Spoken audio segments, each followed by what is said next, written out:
On February 3, 1976, a 20-year-old programmer sitting in apartment 114 at 1180 Alvarado Southeast in Albuquerque, New Mexico, finished a letter that accused his own customers of theft.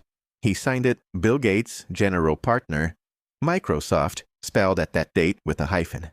The subject of his anger was a programming language. Gates, Paul Allen, and a hired student named Monty Day Vidoff had spent most of the previous year building a version of BASIC for a mail-order computer kit called the Altair 8800, and the letter set out the arithmetic of that year with cold precision. Computer time consumed during the work had exceeded $40,000 in value. Fewer than one Altair owner in 10 had paid for the language they were running. Royalties, divided by hours worked, came to less than $2 an hour. As the majority of hobbyists must be aware, Gates wrote, "Most of you steal your software. Members of the Homebrew Computer Club read every word of it in the newsletter mailed out that month." History files that letter as the opening argument of the commercial software industry. Buried inside it sits a stranger fact. By 1976, a programming language given away at no charge by a college in New Hampshire had become valuable enough for a young man to fight over in print. 6 years after that, a beige computer sold through American department stores would switch itself on and print 3 short lines, and the last of them read, 38,911 basic bytes free. Millions of households saw that number every single time they reached for the power switch. No computer sold anywhere today prints anything remotely like it. BASIC stands for Beginner's All-purpose Symbolic Instruction Code, and the first word of that name was meant literally. Every line of a BASIC program carried a number at the front, and the numbers were usually spaced 10 apart, so that a correction could be squeezed in between. Commands were ordinary English words. Print put something on the screen. Input waited for the person at the keyboard. GOTO sent the machine back to a numbered line, and run started the whole thing moving. Anyone who could read a recipe could read a BASIC listing and make a reasonable guess at what it did. Underneath that plain vocabulary sat the decision that mattered most. BASIC was interpreted rather than compiled. A compiled language takes a whole program, translates it into machine instructions in one pass, and produces a separate file that the computer can execute. The translation step is a job in itself, and in the 1960s it meant another queue and another wait. An interpreter reads a program one line at a time and acts on each line as it arrives. Speed suffers because the translation happens over and over while the program is running. Feedback improves enormously because the gap between typing something and finding out whether it worked collapses from hours to seconds. That collapse is the entire point. Before, time sharing using a computer meant punching a program onto cards, handing the deck to an operator, and returning the next day to discover that a single misplaced comma had wasted the run. Computing was a trade practiced by specialists on behalf of everyone else. Kemeny and Kurtz set out to build something different at Dartmouth, a machine that many people could use at the same moment from ordinary terminals, each of them fooled into believing the computer belonged to them alone. Their term for it was time sharing, and the language they wrote to sit on top of it had to be small enough to run in the slice of attention each user received, and simple enough that a student of history or medicine could learn it in an afternoon. In 1963, John Kemeny applied to the National Science Foundation for money to bring a General Electric computer to Dartmouth, and to build the first fully functional, general-purpose time-sharing system.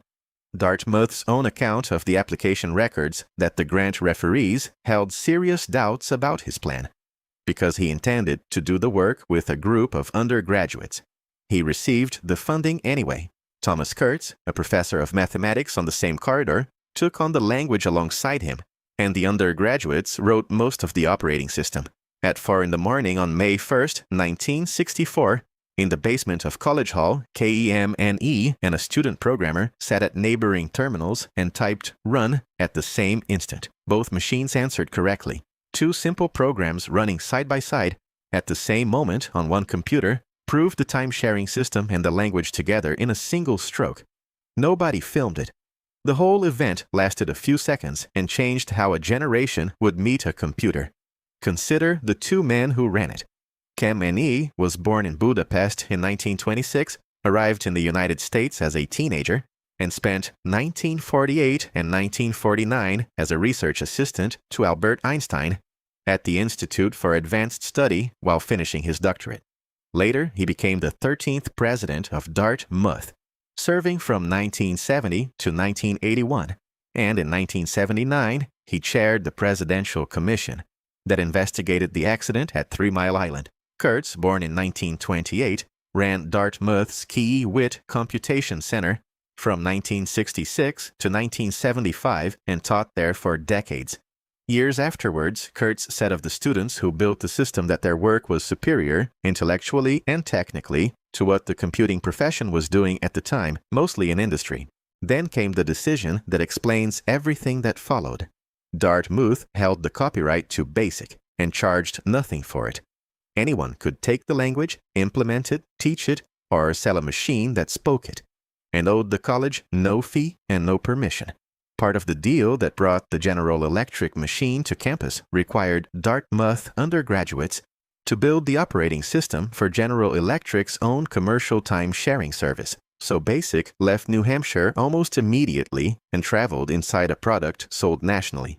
Colleges, high schools, and businesses could dial into a distant computer over a telephone line and write programs in a language nobody owned. By the early 1970s, roughly 80 time-sharing services in the United States offered it. Kurtz later estimated that about 5 million people knew how to write a BASIC program before Bill Gates entered the field at all. Print carried it the rest of the way. David All assembled a collection of games written in BASIC at Digital Equipment Corporation in 1973, bought the rights when he left, and republished it through his own magazine. The 1978 edition, titled Basic Computer Games, became the first computer book in history to sell more than 1 million copies. Each game was printed as a listing to be typed in by hand, character by character, which meant that hundreds of thousands of people learned the language by copying it rather than by studying it.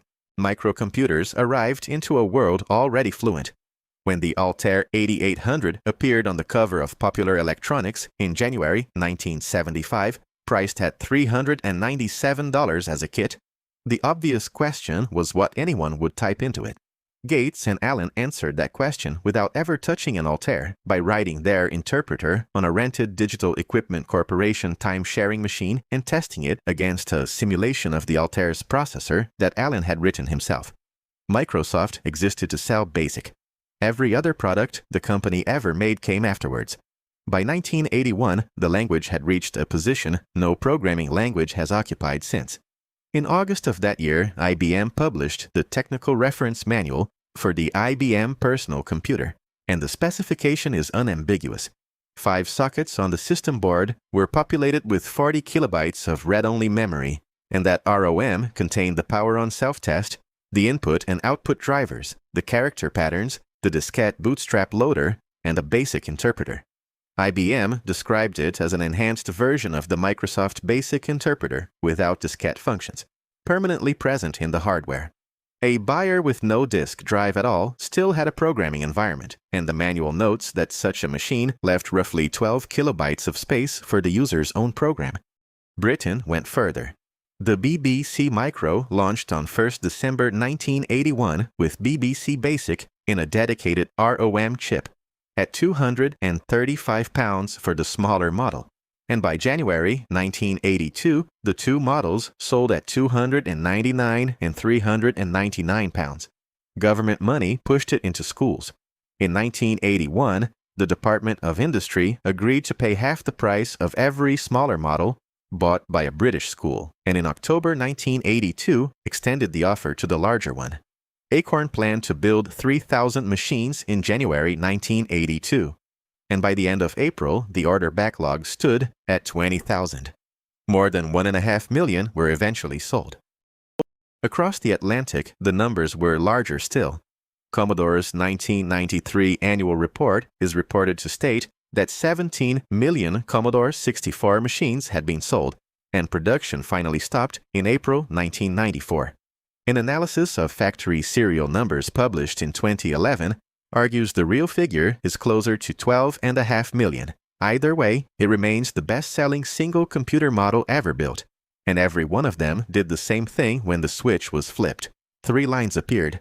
The machine identified itself, reported 64 kilobytes of RAM, announced 38,911 basic bytes free, and printed the word "Ready" with a blinking cursor beneath it. Sinclair sold more than 5 million ZX Spectrum machines between 1982 and 1987. Apple shipped Apple Soft Basic in ROM on the Apple II Plus from 1979. Tandy's TRS-80, the Commodore PET, and the VIC-20 all behaved identically. Somewhere between 1977 and 1984, the normal condition of a computer at power on was to sit inside a programming language and wait. And that was the default state of the machine rather than an option a user had to seek out. Ask most people why BASIC disappeared, and the answer arrives quickly. BASIC was a bad language, serious programmers despised it, and eventually the profession won. Evidence for that verdict is usually a single sentence written by the Dutch computer scientist E.T.S.-her D.Y.K.E.-Stra. In a short essay dated 18th of June, 1975, titled "Around the Question of How to Tell Truths That Might Hurt," Dijkstra listed a series of opinions he believed his colleagues held privately and would not say aloud. One of them declared that teaching good programming to students previously exposed to BASIC was practically impossible because as potential programmers, they were mentally mutilated beyond hope of regeneration. Test that verdict against the calendar and it collapses. Dijkstra published those words in June 1975, which is before Microsoft had a basic business worth the name, before the Apple II, before the IBM PC, before the Commodore 64, and roughly 7 years before the language reached its largest installed base. Professional contempt for BASIC was fully formed, publicly stated by the most quoted computer scientist alive, and printed in circulation at the precise moment its greatest expansion began. Contempt of that kind cannot explain a decline that arrived 15 years later. No manufacturer in the record ever removed a BASIC interpreter from a ROM chip because a computer scientist disapproved. What actually removed it was mechanical, and it happened in 4 stages. BASIC lived in read-only memory in the first place because there was nowhere else to put it. A machine with no disk drive needed a usable environment the instant electricity arrived, and a small interpreter burned into a chip was the cheapest way to provide one.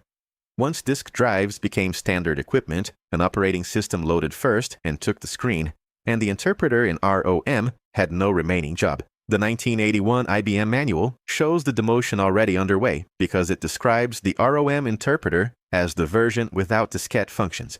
The fallback for a machine that lacks a drive. Read that sentence carefully and the future is visible inside the document that proves the language was universal. Second, the software market removed the reason to type.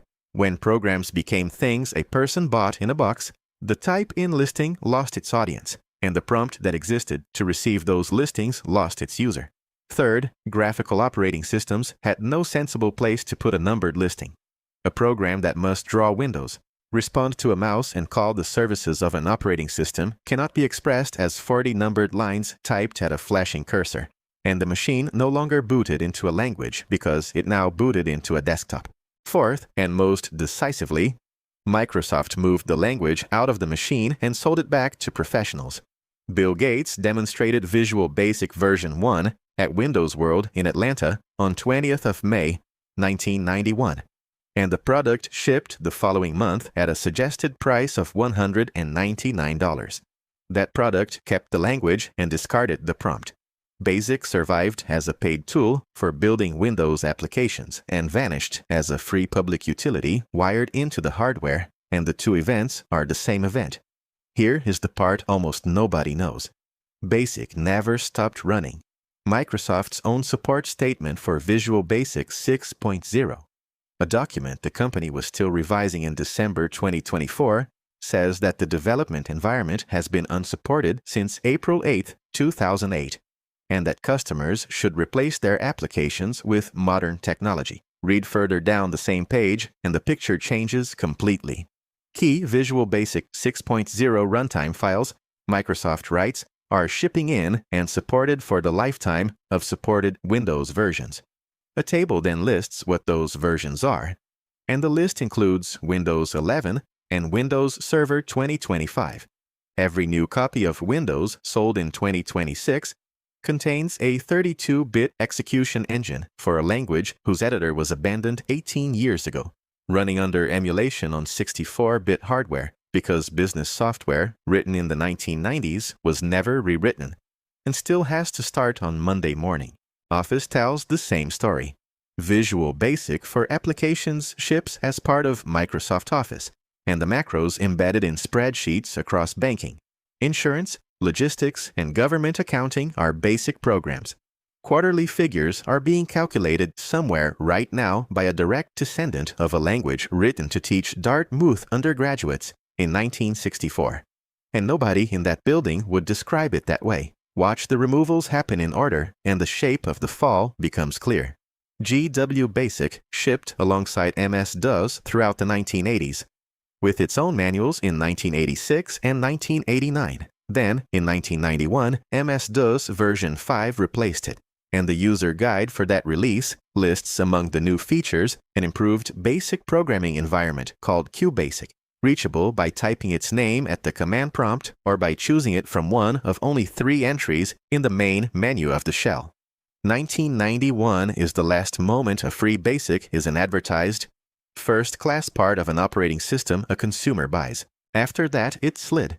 QBasic survived through the middle of the decade only as an unadvertised extra in an old MS-DOS folder on the Windows 95 and Windows 98 installation disks, present but no longer offered. And then it left shipped Windows altogether. Visual Basic 6.0 arrived in 1998 as the last of the classic line, and its development environment lost support on April 8, 2008.